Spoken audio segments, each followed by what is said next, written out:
আমি মাঝে মাঝে মাকে রাগ হয়ে কথা বলি, কিন্তু আমার রাগের উদ্দেশ্য হলো মাকে ভালো রাখার জন্য কথা বলা। এতে মায়ের কোনো অভিশাপ লাগবে কিনা? ঘরে পড়ে থাকা পুরানো কোরআন শরীফ পড়ার অযোগ্য, সেগুলো কি করব? এরপরে প্রশ্ন হলো, হজ ফরজ হওয়ার পর যদি ইচ্ছাকৃত হজ না করে তাহলে কি শাস্তি হবে? এরপরে প্রশ্ন হলো, আমার কাছে ফোন থাকলেও আমার হস্তমৈথুন হয়, না থাকলেও হয়, এ থেকে বাঁচার উপায় কি? মসজিদে জামাতের সময় মাঝখানে পিলার থাকার কারণে মুরব্বীদের মতামত অনুযায়ী সেই কাতার পুরোপুরি খালি রেখে পরের কাতারে নামাজ পড়লে নামাজ হবে কিনা?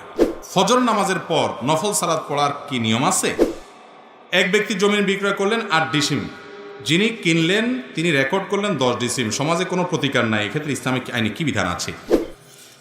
অজু ছাড়া কোরআন ধরা যাবে কিনা? না গেলে অমুসলিমরা কিভাবে কোরআন বুঝবে?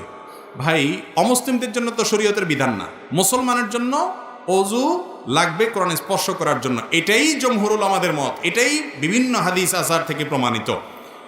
তবে এই অজু অমুসলিমদের জন্য আবশ্যক না, কারণ সে তো মুসলমানই হয় না। হালাল হারাম শরীয়তের বিধিবিধান তার জন্য এখনো আসে নাই। কোনো অমুসলমান যদি কোরআন বুঝে দেখতে চায় আল্লাহ কি বলছে, সে যদি জানতে চায় যে এটা আসলে আল্লাহর কোরআন কিনা বা এটাতে কি আছে, সে জানতে চায়, তার জন্য অজু লাগবে না, সে বিনা অজুতে ধরতে পারবে। কিন্তু মুসলমানের জন্য কি লাগবে? অজু লাগবে। যে স্কুলে ভর্তি হয়ে যায়, স্কুলের নিয়ম কারণ তার জন্য। যে এখনো ভর্তি হয় না, তার জন্য কি নিয়ম কারণ আছে? নাই। অতএব অমুসলমানের জন্য এটা না, মুসলমানের জন্য হলো অজুর বিধান। মসজিদে জামাতের সময় মাঝখানে পিলার থাকার কারণে মুরব্বীদের মতামত অনুযায়ী সেই কাতার পুরোপুরি খালি রেখে পরের কাতারে নামাজ পড়লে নামাজ হবে কিনা?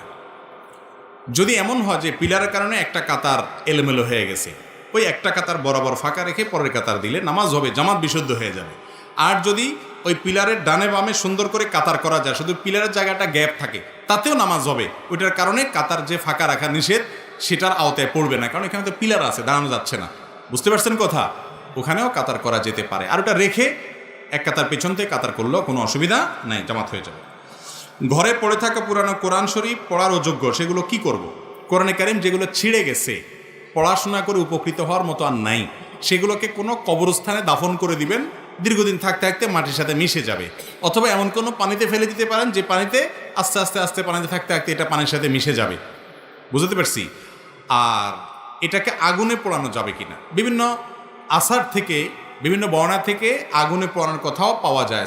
কোনো কোনো সাহাবীর আমল যতটুকু মনে পড়ে যে পাওয়া যায়, আগুনে পুড়িয়ে তারা আপনার এ জাতীয় ব্যবহার অযোগ্য কোরআন এগুলোকে তারা ছাই করে, ছাই হয়তো কোথাও ফেলে দিয়েছেন, দাফন করেছেন। কিন্তু আমাদের এই সময়টাতে বিশেষ করে মানুষ আজকের পৃথিবীতে কোনো কিছুকে আগুনে পোড়ায় প্রতিবাদ জানায়, জেদের চোটে আগুনে পোড়ে, তাই না? সে পড়াটা উচিত অনুচিত আরেক কথা। যেহেতু এটা করে, অতএব আমি বলবো যে এইটা যেহেতু কোরআন হাদিস অনুযায়ী আপনাকে করতে হবে এমন কোনো নির্দেশনা না, বিভিন্ন আসার থেকে পাওয়া যায়, জাস্ট এটুকু। তো এটার উপরে আমি আমল না করার পরামর্শ দিব। কারণ হলো, এটার উপরে আমল করতে গেলে বিভ্রান্তি হতে পারে, ভুল বোঝাবুঝি হতে পারে। কেউ বলবে যে হ্যাঁ কোরআনে আগুন লাগছে, এখানে আপনাকে হত্যাপন্ত করতে পারে মানুষ, ভুল বুঝে যে কোরআন অবমাননা করছে। ঠিক না ভাই? ঠিক। আরও নানামুখী সমস্যা আছে। সবচেয়ে বড় কথা হলো, এটা যে একেবারে করণীয়, আপনার করতে হবে, এটাই একমাত্র অবলম্বন তা তো না। এজন্য দাফন করা বা অন্যান্য যে পদ্ধতি আছে সেগুলো অবলম্বন করবেন।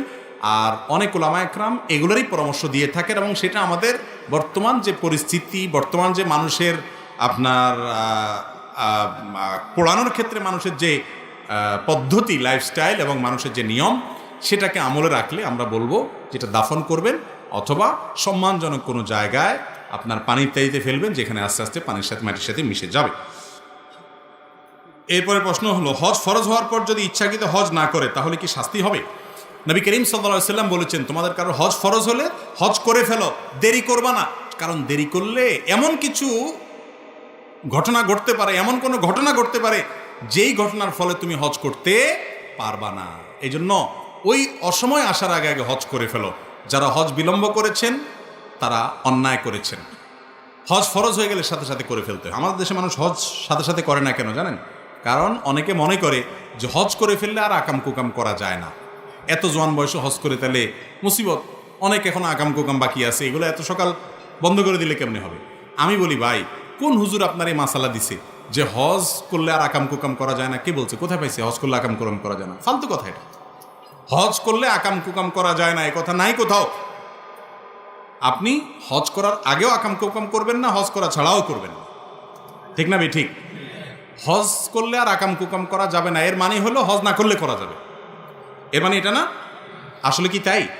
হজ না করলে কি অপকর্ম করা যাবে? খারাপ কাজ করা যাবে, হারাম কাজ করা যাবে? সর্বাবস্থায় হারাম কাজ থেকে বেঁচে থাকতে হবে। আবার অনেকে মনে করে কি, ওই যে হজের ব্যাপারে একটা হাদিস আসছে, যে ব্যক্তি হজ করছে, মান হাজ্জা ফালাম ইয়ারফুস ওয়ালাম ইয়াফসুক রাজাআ কায়াউমি ওয়ালাদাতহু উম্মুহু, যে ব্যক্তি হজ করলো, ভালোভাবে হজ করলো, হজ করে ফিরে আসলো, সে মায়ের পেট থেকে ভূমিষ্ঠ হওয়া সন্তানের মতো আসলো, এই জন্য সারা জীবনে চুরি, ডাকাতি, দুর্নম্বরী, দুর্নীতি, মানুষের রক্ত চোষা, জমির আইল ঠেলা, তারপরে যায় যত রকমের হারামখুরি আছে সব করে পয়সা করে কামাইয়া, এরপরে বুড়া বয়সে রিটায়ারমেন্টের পরে সুন্দর করে টুপি টাপা লাগায়া সাদা কাপড় পরে হজ টজ করে দেখে যে সব ব্যানিশ করে দিয়ে চলে আসলো।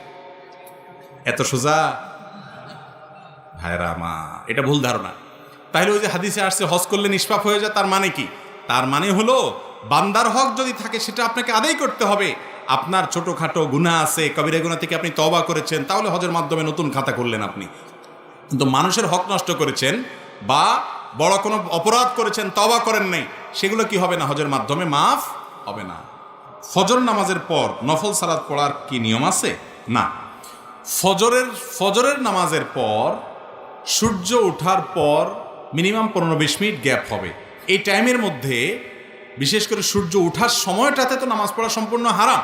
আর ফজরের নামাজের পরে কোনো নফল নামাজ পড়া যায় না, মাকরুহ, নিষেধ।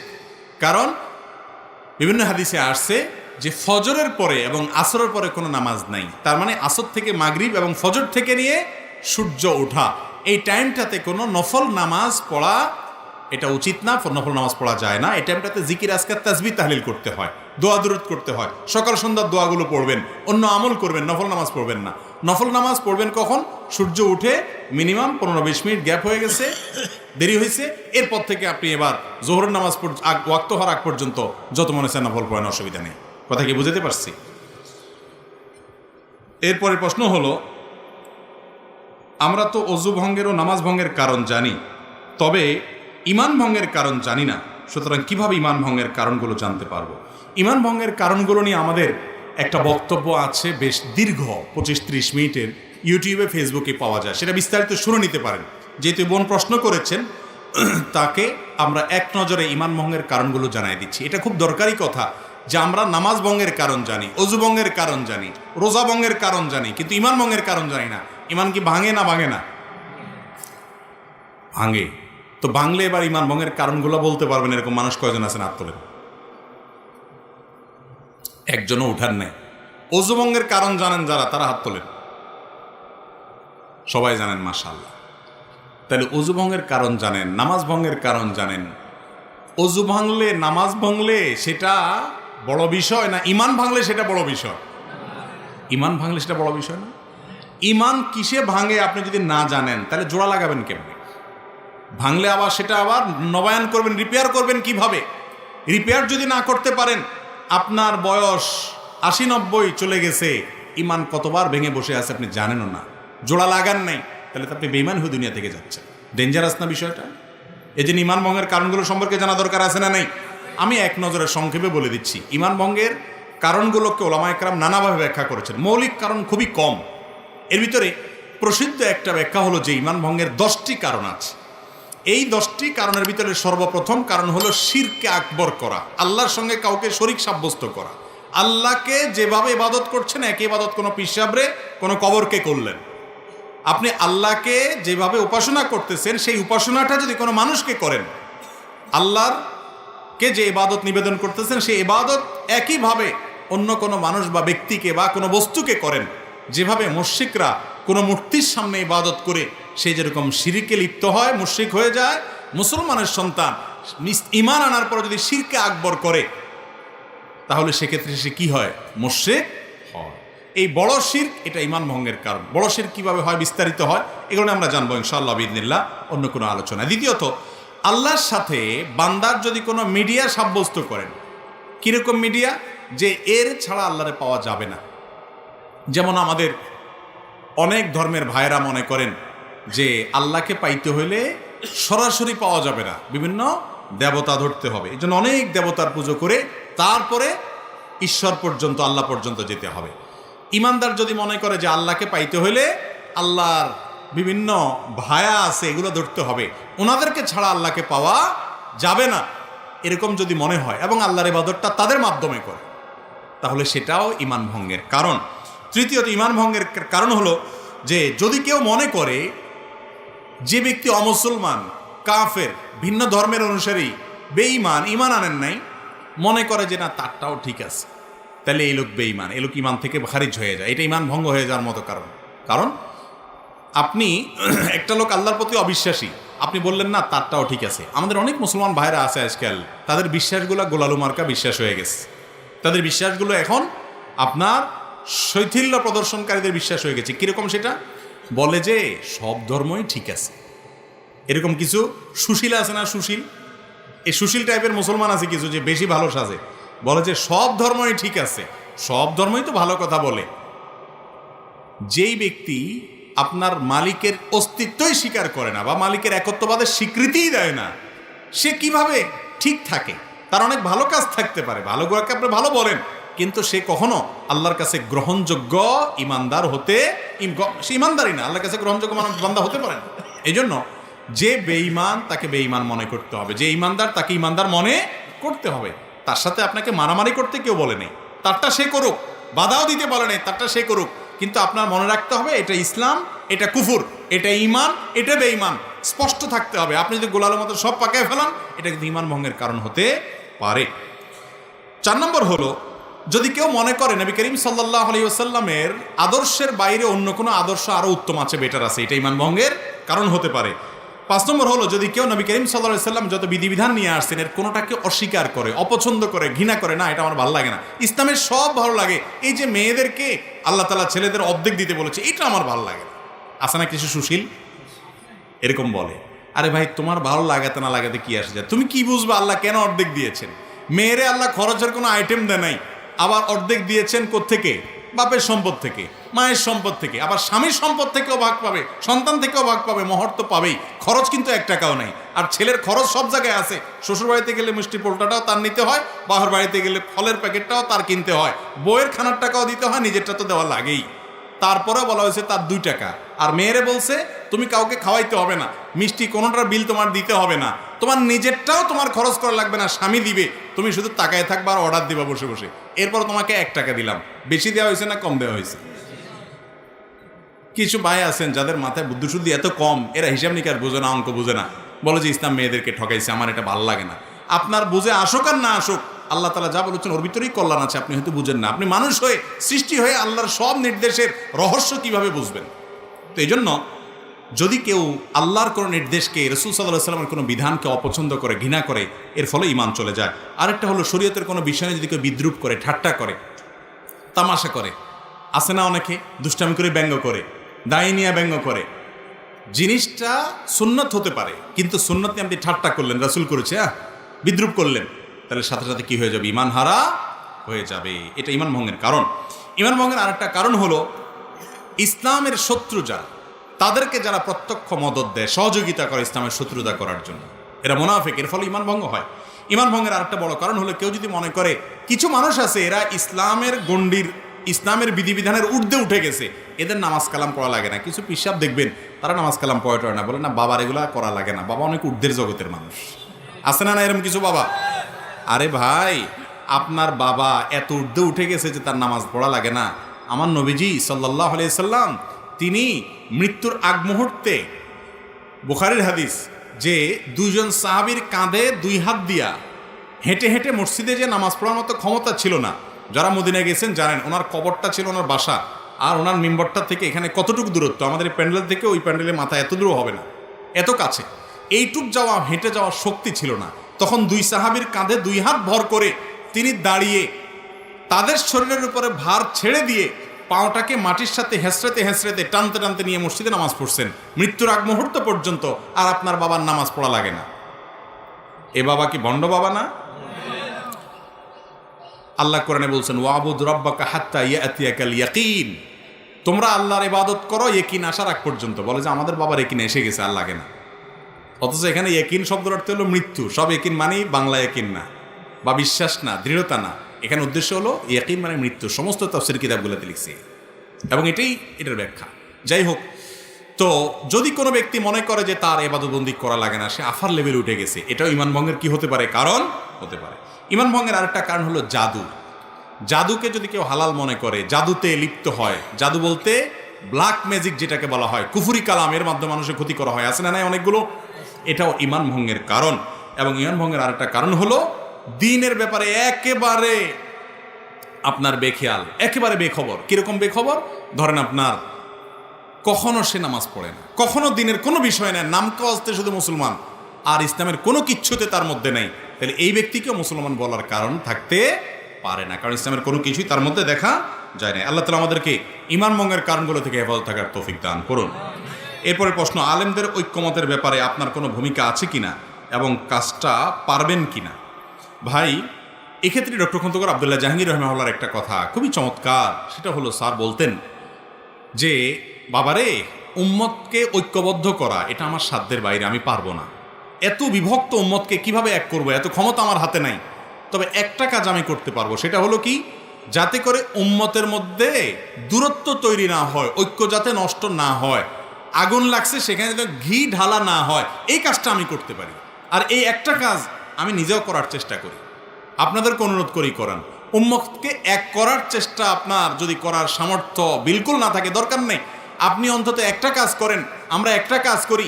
ঐক্য সে অর্থে আসলে পুরোপুরি সম্ভব না, সবাই একমত হয়ে যাবে, এক কথায় চলে আসবে, দুই কথা হবে না, সবার বুঝ একরকম হবে, এটা কোনোদিন সম্ভব না। যতদিন মানুষ থাকবে মতপার্থক্য থাকবে। সাহাবীদের মধ্যেও কি ছিল? মতপার্থক্য ছিল। আমাদেরকে যেটা করতে হবে সেটা হলো যে আমরা যাতে দূরত্বগুলো কমাইতে পারি, দূরত্ব যেটা হয়ে গেছে নানা কারণে, সেটা যেন কি করতে পারি, কমাইতে পারি। সেই জন্য একে অন্যের প্রতি শ্রদ্ধাশীল হইতে হবে, আন্তরিক হইতে হবে। একজন মানুষ বেদাত করতেছে, আপনি বুঝতেছেন কাজটা বেদাত, তাহলে আপনি ওই ব্যক্তিকে শত্রু মনে করবেন না। স্যার রহিমাহুল্লাহ বলতেন, বেদাতে লিপ্ত ব্যক্তি সে আমার শত্রু না, সে আমার বিপদগ্রস্ত ভাই, ভাইয়ের পেটের ভাই। মাদকে আসক্ত হয়ে গেছে, মদ খেয়ে পড়ে থাকে, নষ্ট হয়ে গেছে, তাকে আমি শত্রু মনে করব না, তার জন্য আমার মায়া হবে, আমার ভাইটা নষ্ট হয়ে গেছে, ঠিক না বে ঠিক? তো আমার মুসলমান ভাই যদি বেদাত করে, তার প্রতি আন্তরিকতা থাকবে, মায়া থাকবে, আমি তার বেদাত থেকে নিজেকে বাঁচাবো এবং তাকে বোঝানোর চেষ্টা করব, বিভিন্নভাবে দোয়া করব, কিন্তু তাকে শত্রু বানাবো না। এখন তো আমরা শত্রু বানাই, রেশারেশি করে ফেলি, ঠিক না বে ঠিক? ভাইরা আমার, উম্মতের ঐক্য, এটার চাইতে আমরা যদি উম্মতের দূরত্ব কমানোর চেষ্টাটা বেশি করি, তাহলে সেটা মনে হয় আমাদের জন্য সহজ হবে, যে আমার দ্বারা দূরত্ব যেন না হয়। আমি ব্যক্তিগতভাবে চেষ্টা করি এমনভাবে কথা বলার, এমনভাবে চলার যাতে দূরত্ব তৈরি না হয়। তারপরও আমি মানুষ, বলে উঠবে না, আমাকে ধরাই দিবেন সবাই যে তোমার এই কথাটার কারণে উম্মতের ঐক্য নষ্ট হচ্ছে, এই কথাটার কারণে দূরত্ব সৃষ্টি হচ্ছে, এই কথাটা আরো ভালোভাবে বলা দরকার ছিল। আমি সবসময় সংশোধন করার জন্য প্রস্তুত আছি। আল্লাহ তাআলা বহুদা বিভক্ত এই মুসলিম উম্মাহকে আল্লাহ তাআলা একত্র হওয়ার, অন্তত দূরত্বগুলোকে কমিয়ে কাছাকাছি থাকার তৌফিক দান করুন। আমরা বিভিন্ন মতের মানুষ হতে পারি, কিন্তু আমরা সবাই বেশি, আমরা যারা আছি ম্যাক্সিমাম যে ইখতিলাফটা পারস্পরিক হয়, এটা আহলে কিবলাতে ইখতিলাফ বেশিরভাগ। আমাদের কিবলা এক, আমাদের রাসূল এক, আমাদের আল্লাহ এক, আমাদের কোরআন এক, আমাদের হাদিস এক, আমাদের জান্নাত এক, আমাদের জাহান্নাম এক।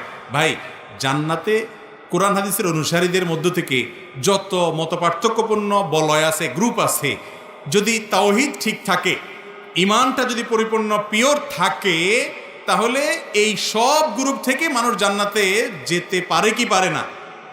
তাহলে জান্নাতে আপনার যাওয়া লাগতে পারে, এরকম মানুষের সাথে শত্রুতা কেন পোষণ করবে?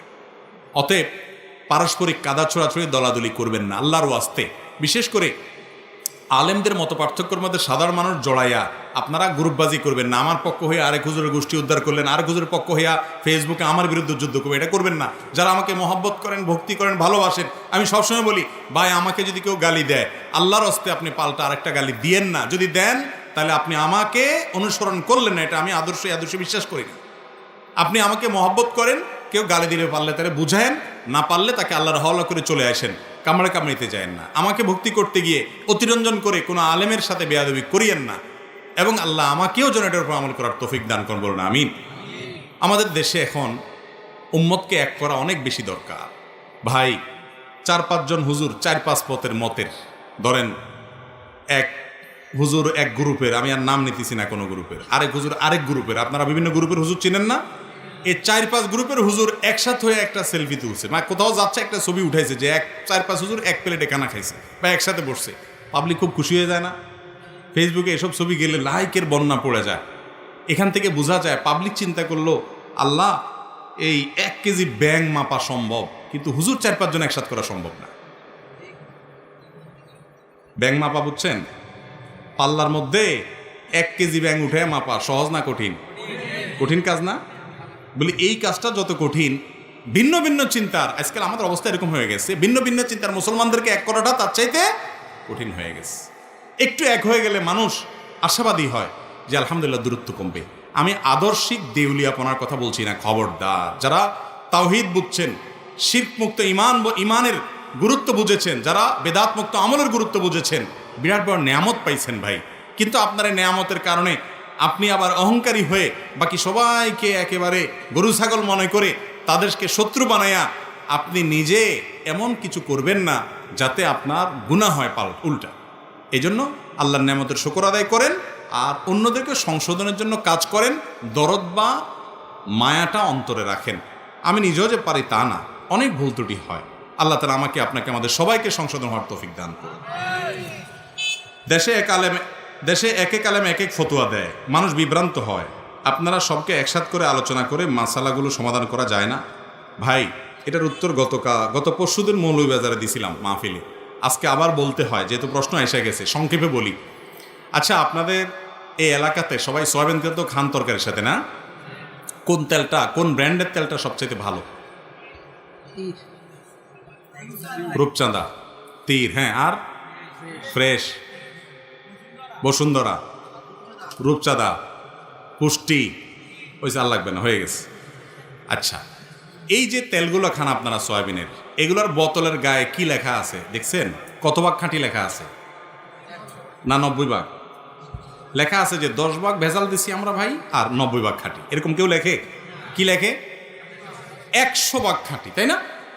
আচ্ছা, এখন আপনি একজন তেলখোর হিসাবে, মানে তেল খান সেই হিসাবে, আপনি কি কখনো বলছেন যে কার কথা শুনুন? রূপচাঁদালা বলে আমারটা 100 ভাগ খাঁটি, বসুন্ধরালা বলে আমারটা 100 ভাগ খাঁটি, পুষ্টিয়ালা বলে আমারটা 100 ভাগ খাঁটি। এরা এক একজন এক এক কথা বলে, কোন দিকে যাবো তার তেলই খাবো না। আজ পর্যন্ত দেখছেন কোনো মানুষ এরকম করতে? শেয়ানা পাবলিক কি করে বলেন তো? এই ক্ষেত্রে যেটা করে সেটা হলো, সারা জীবন ধরেন বাপের সংসারে খাইছে, বাপের হোটেলে খাইছে, এখন নিজে নতুন সংসার দিছে, তেল কখনো কিনে নেই, ফাও খাইছে বাপেরটা। এখন নতুন বিয়ে করছে, আলাদা করে দিছে, সংসার করে দিছে, বাজারে গেছে, বউ বলছে তেল আনতে। তেল আর দোকানদার বলছে ভাই তেল দেন। দোকানদার কোনটা দেবো? কোনটা দেবো মানে? কারে ভাই, তেল তো অনেক আইটেমের আছে, অনেক ব্র্যান্ডের আছে, কোনটা দেবো? তখন সে চিন্তা করে, আচ্ছা দেন একটা, আপনি একটা নেয়, নিয়ে বাসা যায়, খায়া দেখে বুটবাট ফুটপাট করে কিনা, পেটে ঠিকঠাক আছে কিনা, শরীরের সাথে শ্যুট করছে কিনা, সব ঠিক আছে কিনা। এবার যায় ওইটা শেষ হলে বোতল আরেকটা আনে, কয় দিকে আরেক ব্র্যান্ডের দেন, দিকে এটা কি অবস্থা, দামও মিলে কিনা, সব ঠিকঠাক আছে কিনা। এরপর অর্থাৎ যাচাই করে। এর মানে কি?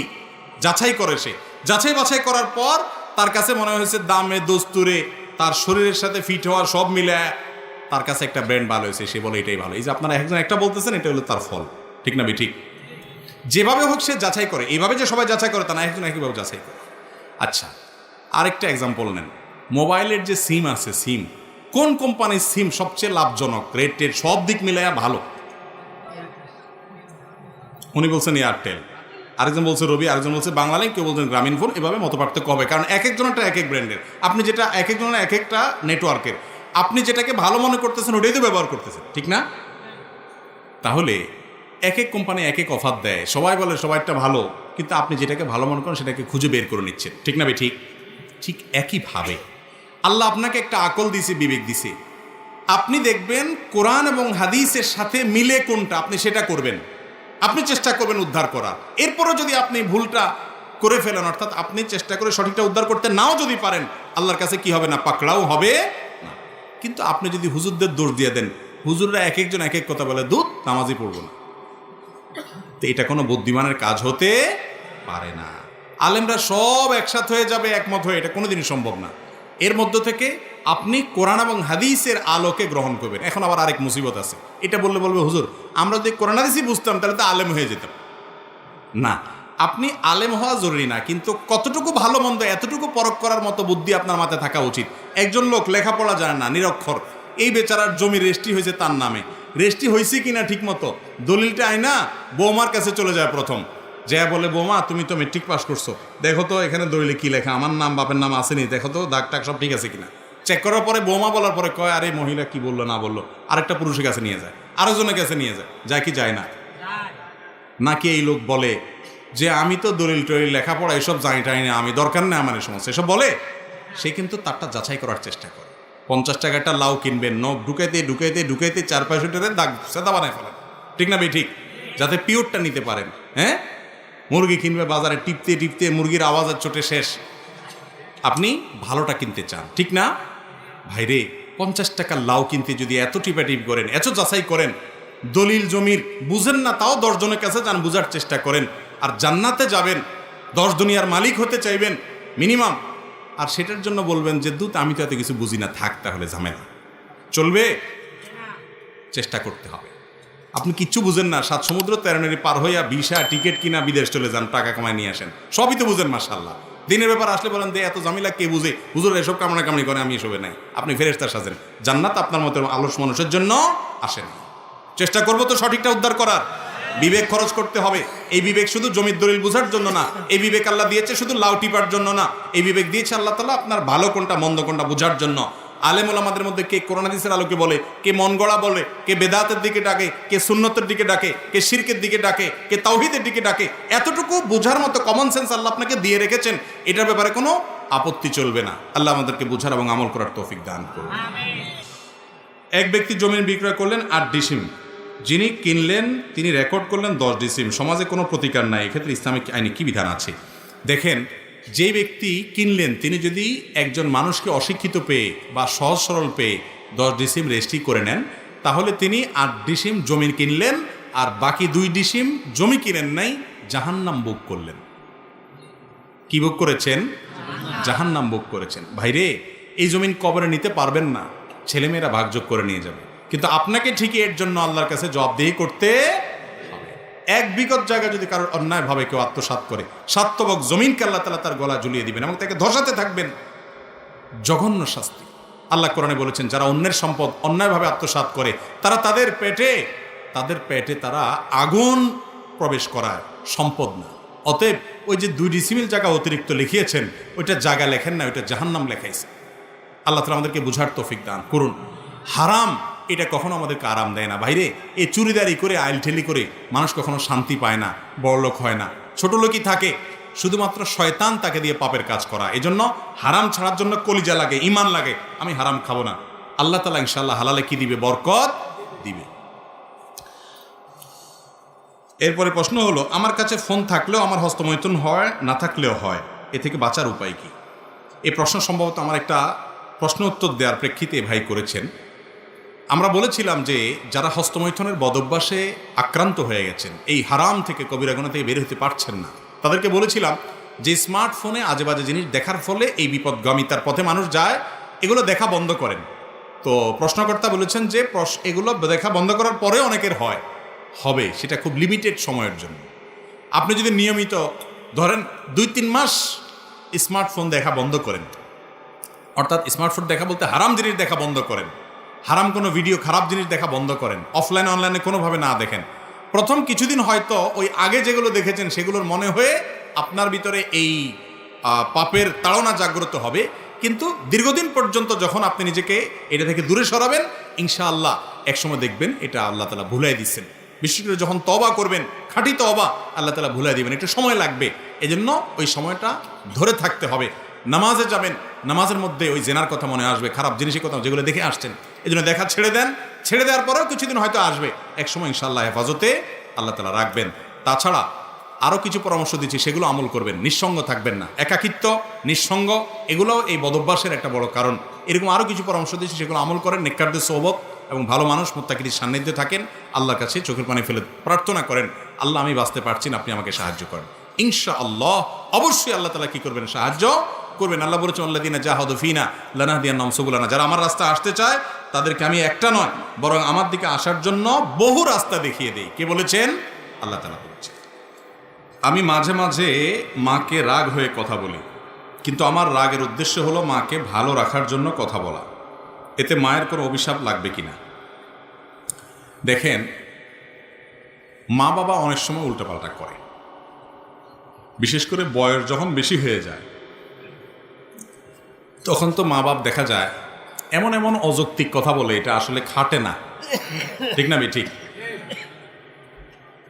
এক ভাইয়ের অনেক আছে, তারপরও বাপে বলে না ওর কিছু নাই আসলে, আরে এ মিসকিন বেচারা, ওরে দে।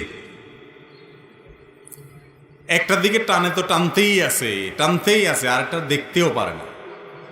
এরকম অনেক উল্টাপাল্টা বুড়া বয়সে মা বাপ করে, ব্যালেন্স ঠিক থাকে না।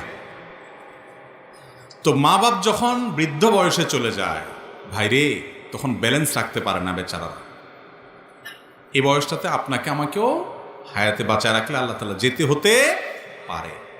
পৃথিবীতে সকল সন্তানের কাছে, সকল বাপ মা, হাতে গোনা ব্যতিক্রম কিছু থাকতে পারে, সবসময় ব্যাকডেটেড থাকে। ব্যাকডেটেড বুঝেন মানে কি?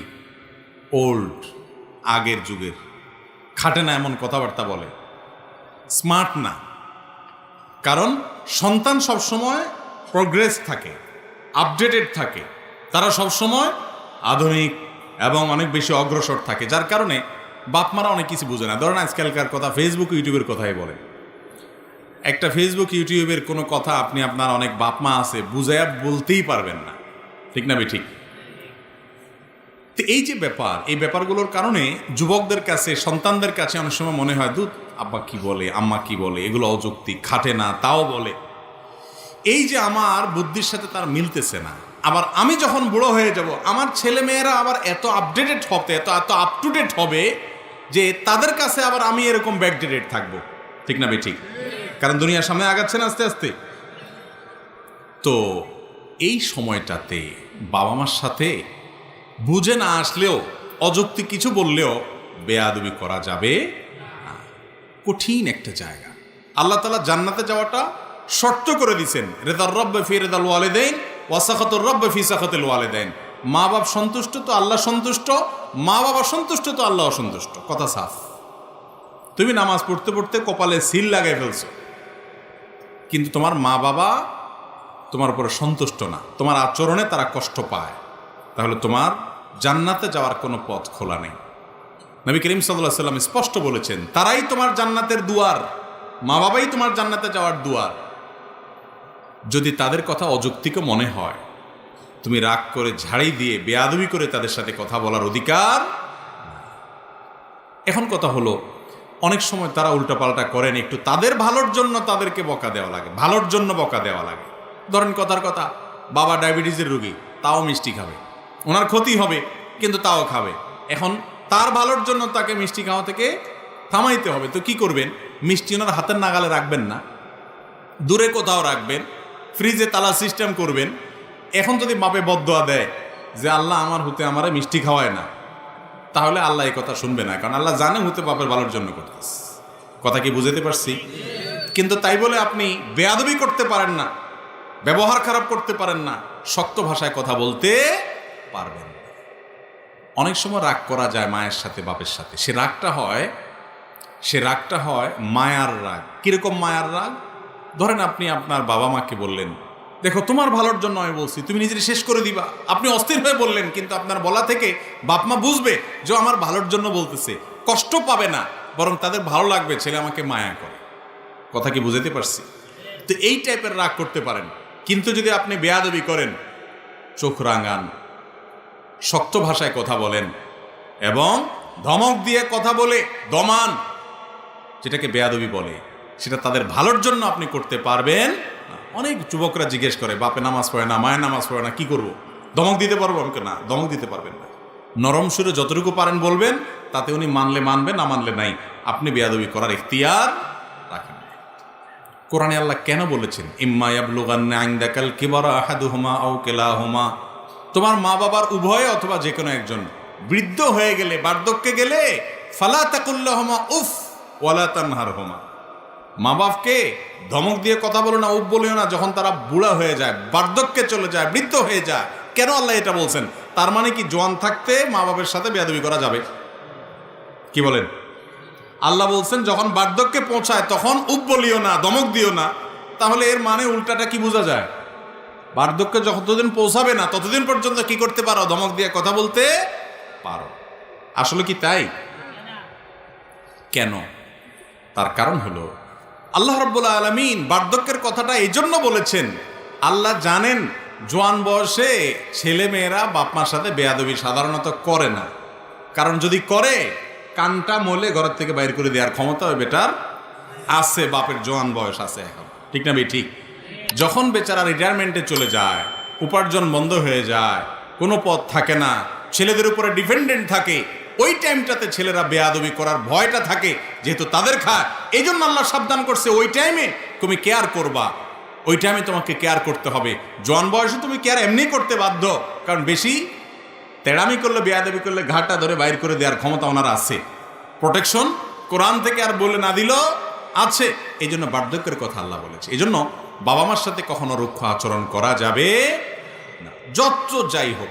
ওনারা উল্টাপাল্টা করলে অন্য কাউকে দিয়ে বলাবেন, আপনি সুন্দরভাবে বলবেন, ধমক দিতে পারবেন না, শাসন করতে পারবেন না। রাগ করবেন, যে রাগ থেকে মধু ঝরবে, যে রাগ থেকে উনি বুঝবেন যে আমাকে মায়া করে রাগ করছে। আল্লাহ তাআলা আমাদেরকে আমলের তৌফিক দান করুন।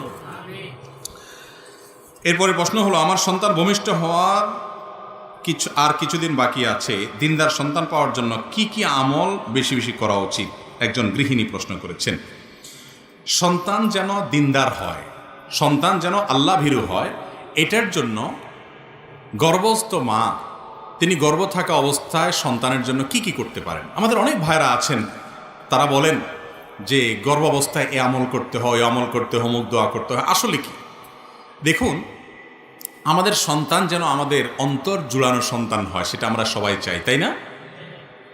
বেশিরভাগ মা বাপ চান যে আমার সন্তান যেন থাকে দুধে ভাতে। ঠিক আছে, দুধে ভাতে থাকুক, সুখে থাকুক। এর চাইতে বড় চাওয়া উচিত আমার সন্তান থাকুক মানুষের মতো মানুষ হয়ে, আল্লাহর খাঁটি গোলাম হয়ে, আল্লাহর সাথে পরিচিত হয়ে, কারণ তাতে তার আখেরাতও ঠিক থাকবে, দুনিয়াও ঠিক থাকবে। আর এটা যেন থাকে, সেজন্য গর্ভাবস্থায় বিশেষ করে একজন মা তিনি আল্লাহর কাছে বেশি বেশি সাধারণভাবে দোয়া করবেন, আল্লাহ আমার সন্তান যেন নেককার হয়, আল্লাহ আমার যেন একটা ভালো সন্তান হয়, সে যেন আল্লাহ ভীরু হয়, সে যেন আল্লাহ আপনাকে চিনে, সে যেন মুত্তাকি পরহেজগার হয়। বিশেষ করে কিছু দোয়া কোরআন হাদিসে শেখানো আছে, সেগুলো বলতে পারেন। জাকারিয়া আলাইহিস সালামের দোয়াটা পড়তে পারেন, ইব্রাহিম আলাইহিস সালামের দোয়াটা পড়তে পারেন। আল্লাহ কোরআনে সূরা ফুরকানের ৭৪ নম্বর আয়াতে যে দোয়া শিখেছেন সেটা পড়তে পারেন। রব্বানা হাব লানা মিন আজওয়াজিনা ওয়া যুররিয়াতিনা কুররাতা আয়ুন। আল্লাহ এমন পরিবার সন্তান দেন যারা আমার চোখ শীতল করবে। ওয়াজআলনা লিল মুত্তাকিনা ইমামা, এবং আমাদের গোটা পরিবারকে মুত্তাকিদের ইমাম হওয়ার তৌফিক দান করেন। এই দোয়া পড়তে পারেন। আরেকটা দোয়া আছে জাকারিয়া আলাইহিস সালামের দোয়া, রব্বি হাবলি মিন লাদুনকা যুররিয়াতান তাইয়্যিবা ইন্নাকা সামিউদ দুআ। আল্লাহ আমাকে আপনার তরফ থেকে নেক সন্তান দেন, ভালো সন্তান, সুসন্তান দেন, আপনি দোয়া শ্রবণ করেন। আরো দোয়া আছে, রব্বি হাবলি মিনাস সলিহিন, হে আল্লাহ আমাকে আপনি নেক সন্তান দেন। আরো এরকম দোয়া আছে। এই দোয়াগুলো বিশেষ করে পড়বেন। গর্ভবতী মায়ের জন্য বিশেষ আমল না, এটা সবসময় এটা করবেন, গর্ভাবস্থা আরো বেশি করে করবেন। আর এর পাশাপাশি দোয়া কবুলের সময়গুলো, যেমন ভোর রাত, ৫ ওয়াক্ত নামাজের পর, নামাজের শেষ বৈঠক, এরকম কিছু টাইম আছে দোয়া কবুলের সময়। বৃষ্টির সময় দোয়া কবুল হয়, তারপর মুরগির ডাকের সময় দোয়া কবুল হয়, আজানে কামতের মাঝখানে দোয়া কবুল হয়। দোয়া কবুলের যে জায়গা, শুক্রবারে দোয়া কবুল হয়। শুক্রবার একটা বিশেষ সময় আছে, অনেকে বলেছেন আসর মাগরিব এবং সূর্য ডুবার আগে। এই টাইমগুলোতে দোয়া কবুল হওয়ার সম্ভাবনা বেশি থাকে। এই টাইমগুলোতে গর্ভবতী মা বলেন, অন্য যে কেউ দোয়া করবেন এই টাইমে। বিশেষ করে প্রশ্ন যেহেতু উনি করেছেন, আমি বলবো যে বোন, আপনি এই টাইমে সন্তানের জন্য আল্লাহর কাছে চোখের পানি ফেলে দোয়া করবেন। মা বাবার দোয়া সন্তানের জন্য অনেক বেশি কবুল হয়, এর মাধ্যমে সন্তান নেককার হবে ইনশাআল্লাহ। সেই সাথে গর্ভাবস্থায় নেক আমল করলে সন্তানের উপরে তার ভালো প্রভাব পড়ে, ইতিবাচক প্রভাব পড়ে। কোরআন তেলাওয়াত করা, ভালো ভালো কাজ করা, গুনাহের কাজ না করা, হারাম জিনিস না দেখা, মোবাইলে, টেলিভিশনে, এই টাইমে অন্য সময় তো করতেই হবে, বিশেষ ইবাদতের দিকে খেয়াল করা।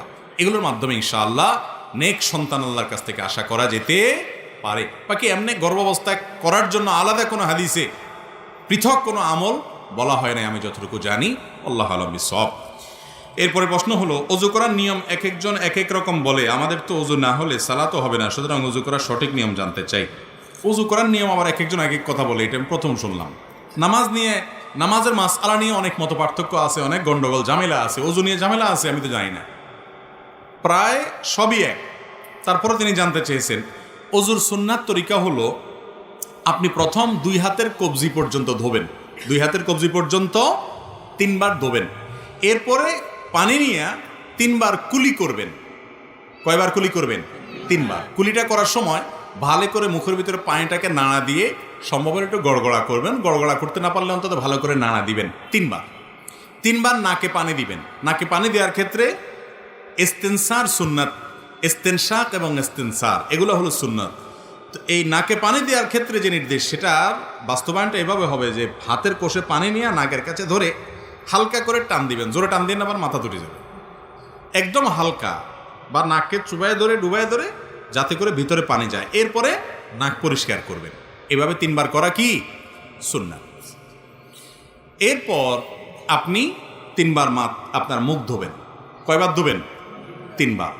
এই তিনবার ধোয়ার সময় পানি নেবেন অল্প, ডলবেন বেশি, ডলতে হবে বেশি, বিশেষ করে কপাল, এই যে কানের লতি, গোড়া, এগুলো একটু বেশি ডলা লাগে, কারণ এই জায়গাগুলো বর্ডার তো শুকনা থেকে যায় অনেক সময়, তো এগুলোকে ভালো করে ডলতে হয়।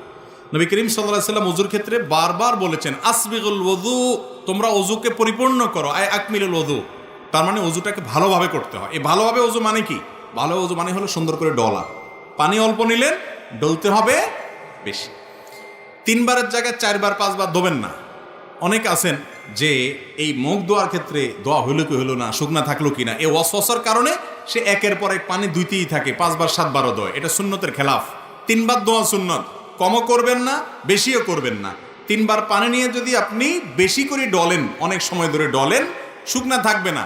এরপরে যদি আপনার মনে বলে যদি শুকনা থেকে যায়, তখন মনরে বলবেন শুকনা থাকলে আমি আল্লাহর সাথে বসবো, কারণ আল্লাহ রাসূল তিনবার করতে বলছে, আমি তিনবার করছি। এরপর শুকনা আছে কিনা, আমার ডলার আছে, ডলছি, এরপর শুকনা থাকলে আমার কোনো গুনাহ হবে না। আপনি অন্তত টেনশন নেবেন না, আমি দায়িত্ব নিলাম। যদি আপনি ডলারটা সুন্দর মতো করেন আর তিনবার দোন, শুকনা যদি আছে এরকম মনে হয়, বুঝবেন এটা ইবলিসে আপনারা দিয়ে পানি অপচয় করাবে, নামাজের জামাত ছুটাবে, আপনাকে ক্ষতিগ্রস্ত করবে নেক্সট সুরতে। এরকম ওয়াসওয়াসা নামাজের মধ্যে যে শয়তান দেয়, ওইটার নাম হলো খিনজাব, হাদিসে আসছে। ওইটা বিশেষ এক টাইপের ইবলিস আছে যে মানুষের নামাজের মধ্যে বিশেষ করে যত রকম ওয়াসওয়াসা আছে সেগুলো দেয়। এই জন্য এটা ওই ইবলিসের কথা শুনবেন না। যদি মনের ভিতরে ওয়াসওয়াসা আসে, বুঝবেন যে ইবলিস হাজির হয়ে গেছে। আপনার অজুতে বেশি পানি নষ্ট করায়, বেশি সময় নষ্ট করায় আপনাকে ক্ষতিগ্রস্ত করবে। আপনার মনে হবে যে তিনবারের জায়গায় আমি পাঁচবার দিতেছি, আমি তো আরো বেশি ভালো করতেছি। বেশি ভালো, বেশি ভালো, এই বেশি ভালো তো ভালো না। বেশি ভালো কি ভালো? ভালো না। তাহলে কয়বার দিতে হবে? তিনবার। এই তিনবার ধোবেন। দাড়ি যদি পাতলা হয় তাহলে একেবারে গোড়া পর্যন্ত যেন যায়, এরকম পানি দিয়ে চেষ্টা করবেন আপনার গোড়া পর্যন্ত পানি পৌঁছান। এরপরে তিনবার হাত ধোবেন। এই হাত ধোয়ার ক্ষেত্রে আগে ডান হাত ধোবেন, সবাই তো ডান দিয়ে শুরু করি আমরা আলহামদুলিল্লাহ। এই কোণে পর্যন্ত ভালো করে ডলবেন, পানি নেবেন অল্প, এরপরে তিনবার বাম হাত ধোবেন, শেষ। শুরুতে বিসমিল্লাহ বলবেন, বিসমিল্লাহ বলেই করবেন। আরেকটা জিনিস রয়ে গেছে, মেসওয়াক, গুরুত্বপূর্ণ জিনিস। অজুতে শুরুতে আপনি কি করবেন? মেসওয়াক করবেন। মেসওয়াক তো এখন আমাদের আর নাই, হারায় গেছে। কয়জনের পকেটে মেসওয়াক আছে দেখাতে পারবেন এখন? একজনে হাত তুলছেন, দুইজন, আর হয়তো দুই চারজন হবে। মেসওয়াক নাই। ভালো করে শুনে রাখেন, নবী করিম সাল্লাল্লাহু আলাইহি সাল্লাম বলেছেন, লাউলা আন আশুক্কা আলা উম্মতি লা আমারতুহুম বিসওয়াক। যদি আমার উম্মতের জন্য মেসওয়াকটাকে আমি কঠিন মনে না করতাম, আমি মেসওয়াক করাটাকে আবশ্যক, ফরজ ওয়াজিব করে দিতাম, অর্ডার জারি করে দিতাম যাতে সবাই মেসওয়াক করে। কারণ মেসওয়াক এটা মোমেনের জন্য, ইমানদারের জন্য অনেক উপকারী একটা জিনিস। এটা শুধুমাত্র দাঁত পরিষ্কার করো না, এটার সাথে অনেক কিছুর সম্পর্ক আছে, ইমানের সম্পর্ক আছে। ইমানে মৃত্যু যে আমলগুলোর মাধ্যমে হয়, সে আমলগুলোর মধ্য থেকে একটা হলো মেসওয়াক। মেসওয়াক বেশি বেশি করার মাধ্যমে মৃত্যুর সময় ইমান নিয়ে যাওয়ার তৌফিক নসিব হয়। প্রিয় নবী সাল্লাল্লাহু আলাইহি সাল্লামের জীবনের শেষ আমল কোনটা জানেন? একবারে শেষ আমল, যার পর আর কিছু করতে পারেন নাই, নিঃশ্বাস বন্ধ হয়ে আল্লাহর কাছে চলে গেছেন, রফিকে আলার সাথে সাক্ষাৎ করতে গেছেন, সেই শেষ আমলটা ছিল মেসওয়াক। নবী করিম সাল্লাল্লাহু আলাইহি সাল্লাম আয়েশা রাদিয়াল্লাহু তাআলা আনহার কোলে মাথা রেখে তিনি যখন অসুস্থ, মৃত্যুসজ্জায় শায়িত, মারা যাওয়ার ঠিক আগ মুহূর্তে, ওয়াফাতের ঠিক আগ মুহূর্তে তার মেসওয়াকটা দিয়েছেন আয়েশা রাদিয়াল্লাহু তাআলা আনহাকে। এটাকে চাবায়া যে নরম করবেন, এই শক্তিটা তার শরীরে ছিল না, এতটা দুর্বল হয়ে গেছেন। তখন আয়েশা রাদিয়াল্লাহু তাআলা আনহা নিজে চাবায়া সেটাকে নরম করে নবী সাল্লাল্লাহু আলাইহি ওয়াসাল্লামের হাতে তুলে দিয়েছেন। তিনি সে মেসওয়াক করেছেন। এই মেসওয়াক করতে করতেই এরপরে দুনিয়া থেকে চলে গেছেন। কত গুরুত্বপূর্ণ আমল হলে নবী সাল্লাল্লাহু আলাইহি ওয়াসাল্লাম জীবনের শেষ আমল এটা হয়। আর ইবলিস এখন আমাদের থেকে এই আমলটাকে এমনভাবে বিদায় করেছে, হাজার হাজার মানুষের মধ্যে দু চারজনও মেসওয়াক তারা করে না, ওযু করে নামাজ পড়ে কিন্তু মেসওয়াক করে না। ভাইরা আমার, আমাদের দাঁতে যে নার্ভগুলো আছে এগুলোর সাথে ব্রেইনের একটা সম্পর্ক আছে। মেসওয়াক এটা করার মাধ্যমে আল্লাহ রাব্বুল আলামিন বান্দার ব্রেইনে ঈমানকে তরতাজা রাখেন, এবং এটা নিয়ে বেশ কয়েকটা গবেষণা আছে, দারুণ দারুণ কিছু গবেষণা আছে। এই গবেষণাগুলো আমি যাদের প্রতি খুব আস্থা রাখি, এরকম কিছু ভাইয়েরা আমাকে পড়ে তার নির্যাসটা জানিয়েছে, আমি তাদের উপরে ভরসা, তাদের উপর আস্থা রেখে আমি সেই আর্টিকেলগুলো সম্পর্কে টুকটাক আরও জানার চেষ্টা করেছি। করার পরে আমার কাছেও পরিষ্কার হয়েছে তাই যে মেসওয়াকের সাথে মানুষের ঈমানে মৃত্যু নসিব হওয়ার একটা সম্পর্ক অনেক সুনিবিড় আছে।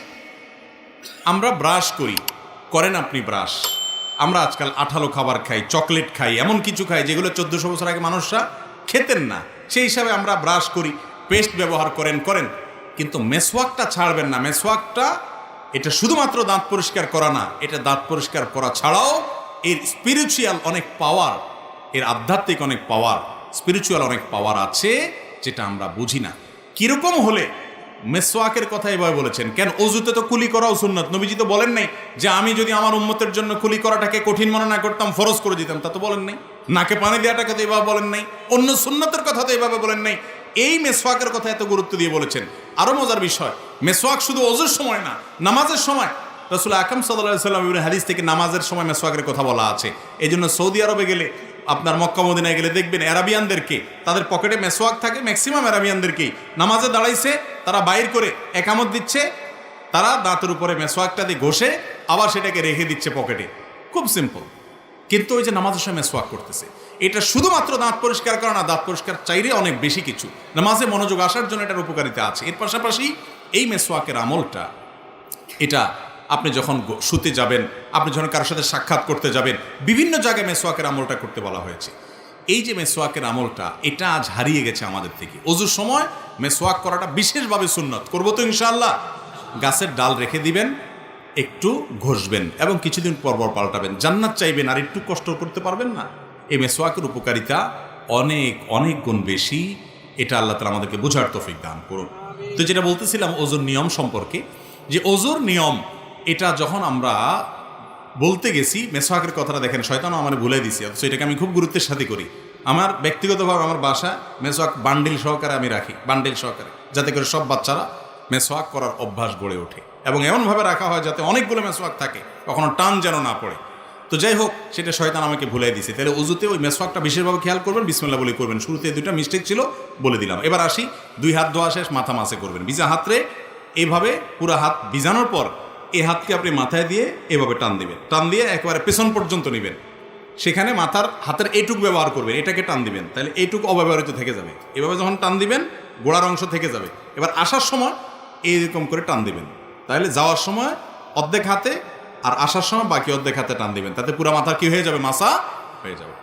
এই মাথা পুরাটা মাসে করাটাই হলো সুন্নাহ। পুরো মাথা মাসে করলেন, এরপরে ভিজা আঙ্গুল দিয়ে কি করবেন? কান মাসা করবেন। কান মাসা শেষ, গর্দান মাসা করবেন কিনা, এই তো এবার একটা ভেজাল এবং কামড়াকামড়ির জায়গায় চলে আসি আমরা, তাই না? এই একটা জায়গাতে ঝামেলা একটু এবং মতপার্থক্য আছে।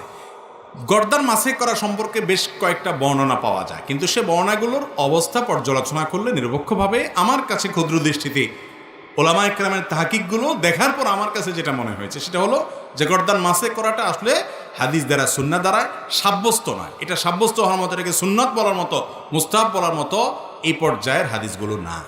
কথা কি বুঝাতে পারছি? কেউ গর্দান উপরে মাসে করে, ওই যে বিভিন্ন বর্ণনা আছে সেগুলোর উপরে এতেমাদ করে, ভরসা করে, অনেকগুলো আমাদের ফতোয়া আছে মুস্তাহাবের উপরে, তাদের ব্যাপারে আপনার হার্ডলাইন হয়ে তাদের সাথে যুদ্ধ করতে যাওয়ার দরকার নাই। আপনি যেটাকে বিশুদ্ধ মনে হয়েছে সেটার উপর আপনি আমল করবেন। যাই হোক, তাহলে মাথা মাসে করা শেষ, কান মাসে করা শেষ, বাকি রইল পাও। দোনো পাও দেবেন। পাও দেওয়ার ক্ষেত্রে নবী সাল্লাল্লাহু আলাইহি ওয়াসাল্লাম একটা বিশেষ গুরুত্ব আরোপ আছে। তিনি বলেছেন, ওয়াইলুল লিল আকাবি মিনান নার, পায়ের গিরা, গোড়ালি, এগুলাকে জাহান্নামের আগুন থেকে তোমরা বাঁচাবা, কারণ এগুলো শুকনা থাকে। বিশেষ করে যে শীতের মৌসুম চলতেছে, এখন তো আমরা 4G গতি রুজু করি। শীতের সময় 4G গতি রুজু চলে না? মসজিদের অজুখানাগুলোতে দেখবেন গরমের সময় সিরিয়াল পড়ে যায়। যে অজু করতে একবার চান্স পায় সে আর উঠতে চায় না, বিশেষ করে জোহরের অজু। যত পানি ঢালে তত শান্তি। আর শীতের সময় দেখবেন যে অজুখানাতে, মাগরিবের সাথে তো অজুখানাতে কোনো মানুষই পাওয়া যায়, সবাই আসরটা দিয়া রেডিমেড একদম এসা পর্যন্ত কমপ্লিট করে। ঠিক না ভাই? ঠিক। তো এই যে শীতের সময় অজু আমরা তাড়াহুড়ো করে করি, শুকনা থেকে যায়, ত্বক শুকায় থাকে, শীতে আপনি ত্বকের যত্ন নেন, অজুরও যত্ন নিতে হবে। এই জন্য বিশেষভাবে পা ডোলে ডোলে ভালো করে গিরা গোড়ালিগুলো ধুইতে হবে এবং চিপা চাপাগুলোতে আঙ্গুলের খেলাল করতে হবে। এভাবে যদি আপনি 3 বার ডান পাও 3 বার বাম পাও ধোন, আপনার অজু কমপ্লিট। এরপরে কালিমায়ে শাহাদা পাঠ করেন, আল্লাহ রাব্বুল আলামিন ইনশাআল্লাহ বিইذনিল্লাহ এই অজুর মাধ্যমে আপনার জান্নাতে যাওয়াকে সহজ করবে। বুঝাতে পারছি? তাহলে এইভাবে অজু করতে হবে। অজু করার ক্ষেত্রে একটা বিশেষ সাবধানবাণীর কথা বলবো, সেটা হলো আজকাল শতকরা 99 জন মানুষ আমরা অজু করতে গিয়ে একটা গুনাহ করি। অনেক সময় অজু করাটা নফল কাজের জন্য অজু করতেছেন, শোয়ার জন্য অজু করতেছেন, তাহলে এটা নফল, ফরজ না। রাতে ঘুমানোর সময় অজু করে শোয়া সুন্নাত, তো সুন্নাত আমল করার জন্য করেছেন, তাহলে এটা ফরজ না। কিন্তু আপনি অজু করতে গিয়ে একটা কবিরা গুনাহ করতেছেন। অজুটা সুন্নাত, সেটা করতে গিয়ে একটা কবিরা গুনাহ করে বসতেছেন। ম্যাক্সিমাম মানুষ আমরা এই অপরাধের সাথে জড়িত। সেটা কি? পানি অপচয়। পানির অপচয়। অপচয় করা কি সওয়াবের কাজ না গুনার কাজ? ছোট গুনাহ না বড় গুনাহ? আল্লাহ রাব্বুল আলামিন এটাকে বড় গুনাহ, কাবিরা গুনার মধ্যে রেখেছেন, অপচয় করা। আপনি পানি ব্যবহার করতে পারেন, নষ্ট করতে পারেন, প্রয়োজনের চাইতে অতিরিক্ত ব্যবহার করলেন, এটা অপচয়, এটা হারাম। আমরা অনেক ভাইরা আছেন অজু করতে যে পরিমাণ পানি ব্যবহার করি, বিশেষ করে ট্যাপে তো অজু করি আজকাল প্রায় সবাই, এই ট্যাপ চালাই দিয়া হাত ধোয়া শুরু থেকে নিয়ে পা ধোয়া পর্যন্ত যত পানি যায়, এগুলো যদি একটা বড় বালতিতে ধরে রাখেন, একদিন একটু ট্রাই করে দেখেন যে, এবং একটু চেক করেন যে আমি কতগুলো পানি ব্যবহার করলাম অজুতে। আপনি দেখেন প্রায় আধা বালতি বা তার চাইতে বেশি হয়ে যাবে ব্যবহার করেছে। ঠিক না ঠিক? আর রাসূল আকরাম সাল্লাল্লাহু আলাইহি ওয়াসাল্লামের অজুতে কত পানি লেগেছে জানেন? হাদিসে সে বিবরণও আসছে। এখানে তো গ্লাস নাই, দেখানো যেত। এই যে মনে করেন কাপটা আছে, এই কাপটাতে যে পরিমাণ পানি লাগবে তার সাথে আরেকটু বেশি, আনুমানিক আর কি, একজাক্ট না। ধরেন এটা 2 কাপ, এই পানি দিয়ে তিনি অজু কমপ্লিট করতেন।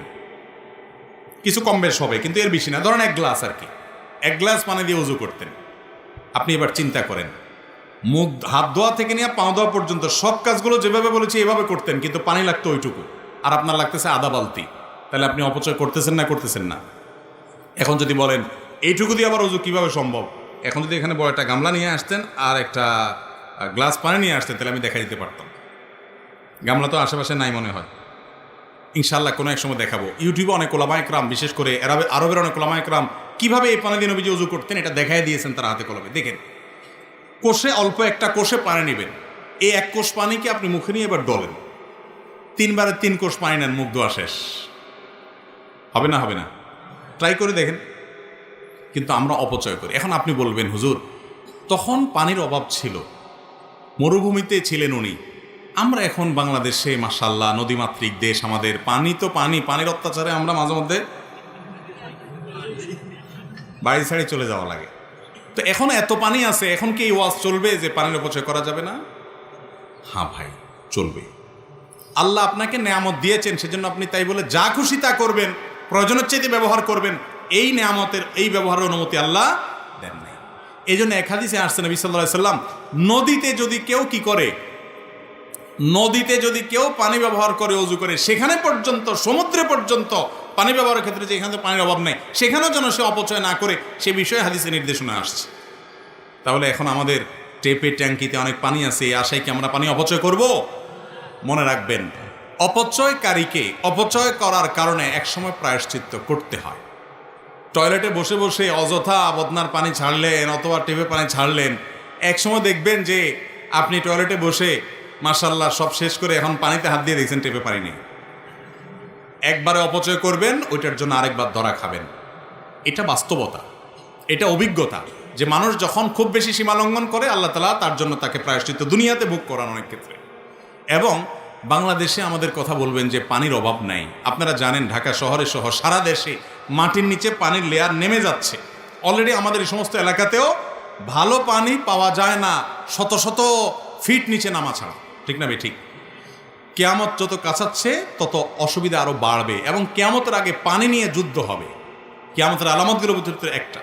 তাহলে এই পানির অপব্যবহার, অপচয় এগুলো করলে তার জন্য একসময় আমাদেরই এর জন্য ক্ষতির মুখোমুখি হতে হবে। সবচেয়ে বড় কথা হলো হাদিসে নিষেধ আছে, এই জন্য অজু করতে গিয়ে পানি অপচয় করা যাবে? এখন অজুতে পানি, টেপে পানি ব্যবহার করবেন, আবার আধা বালতি হবে না। পদ্ধতিটা কি? পদ্ধতিটা ভেরি সিম্পল, আমি বলি। আমি চেষ্টা করি আমল করার জন্য, সবসময় পারি যে তা না, আল্লাহ আমাকেও মাফ করুক, চেষ্টা করি আলহামদুলিল্লাহ। সেটা হলো আপনি টেপ ছেড়ে দেওয়ার পর হাত ধুলেন, কুলি করলেন, নাকি বা এগুলো তো পটাপট হয়ে গেল, গ্যাপ হয় না। এবার আপনি মুখ ধোয়ার আগে দিয়ে যদি মনে করেন নাকটা কাটু পরিষ্কার করবেন, সময় লাগবে, তাহলে টেপটা বন্ধ করে নেন, নিয়ে এগুলো সেরে আবার টেপটা চালায়া এবার কোষ পানি নিয়ে এক কোষ পানি নিয়ে টেপটা বন্ধ করেন, অথবা কোষ পানি নিয়ে মুখে দিয়া টেপটা বন্ধ করে এবার ডলেন ভালো করে। আপনি এদিকে ডলতেছেন, ওই যে হুজুর ডলতে বলছে, অতএব সুন্দর করে ডলতেছেন, এদিকে পানি যাইতে আছে টেপ দিয়ে, তাহলে হুজুরের কথা শুনে সওয়াব যদ্দুর হলে এদিকে গুনার মেশিন লাগাই দিলেন, ঠিক না ঠিক? এই টেপটাকে গ্যাপ দিয়ে দিয়া বন্ধ করে করে যদি উজু করেন, দেখবেন ইনশাল্লাহ আল্লাহ তো আপনাকে সাধ্য অনুযায়ী জিজ্ঞাসাবাদ করবেন যে আপনি কতটুকু পারছেন। আপনি অন্তত বলতে পারেন, আল্লাহ আমি চেষ্টা করছি পানি যেন অপচয় না হয়। যখন মুখ ধোয়া শেষ, আপনি মাথা মাসে করবেন, হাত ধোয়া শেষ, এবার হাত ধোয়া শেষ, এদিকে টেপে পড়তেছে, এদিকে আপনি মাথা মাসে করতেছেন না, আপনি টেপটা বন্ধ করেন, এরপরে মাথা মাসে করেন। আপনি বলবেন, হুজুর এত ঝামেলা করে কে?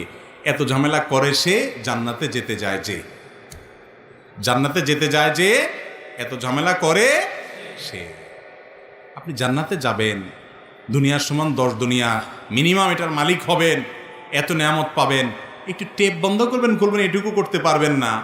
এরকম 2 নম্বর এবং এরকম সুবিধাবাদী মানুষের জন্য জান্নাত আসে নাই। আল্লাহ আমাদের আমল করার তৌফিক দান করুন। শেষ করি নাকি? 11:50 বেজে গেছে, থাকুক। জি, জাযাকুমুল্লাহ খায়ের ভাই। বাকি প্রশ্নের উত্তর আগামী বছর, পরের বছর বা অন্য কোনো জায়গায় যদি আল্লাহ তৌফিক দান করে আমরা দেব। আজকে এ পর্যন্তই। আমরা যে সমস্ত কথা বললাম, শুনলাম, আল্লাহ তাআলা আমাকে, আপনাকে, আমাদের সবাইকে আমল করার তৌফিক দান করুন, বলুন আমিন। এই যে বরপাড়া চৌরাস্তা তারুণকর মাদ্রাসা